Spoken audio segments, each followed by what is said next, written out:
কিছু না, mood swing করছে, কোনো কিছু ভালো লাগতেছে না, মুডটা একদম খারাপ। হঠাৎ এমন হইলো কেন? খারাপ লাগতেছে তোমার? তুমি জেনে কি করবে আমার খারাপ লাগতেছে নাকি ভালো লাগতেছে? তুমি তো আমার কেয়ারই করো না। আমি সবসময় তোমার কেয়ার করি। এবার বলো, তোমার মুড ভালো করার জন্য কি করব?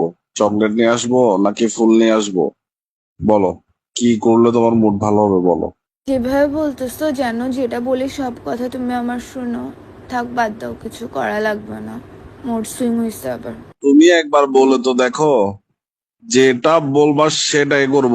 তোমার কি করলে তোমার মুড ভালো হবে শুধু একবার সেটা বলো, আমি সাথে সাথে করে দিচ্ছি।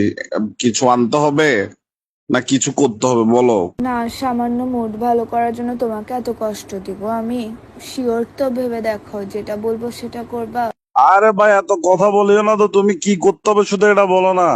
তোমার মুড ভালো করার জন্য যেটা করা দরকার, যেখানে যাওয়া দরকার আমি সেটা করে ফেলবো। বুঝছো না? মনে করো যে ওয়ান্স আপন টাইমের মুম্বাই সুলতান আর কি আমি, এরকম মনে করো। তুমি কি লাগবে বলো, কি করতে হবে বলো, শুধু একবার মুখ দিয়ে বাইর করো। তাহলে তোমার ফেসবুক আর ইনস্টাগ্রামের পাসওয়ার্ডটা দাও। আর কিচ্ছু লাগবে না, মুড ভালো হয়ে যাবে। ওই চলে গেছো গা, পাসওয়ার্ড দিবা না? এতক্ষণ তো বলতেছো দুনিয়ার সবকিছু করতে পারবো আমার জন্য, এখন অ্যান্সার দিচ্ছ না কেন?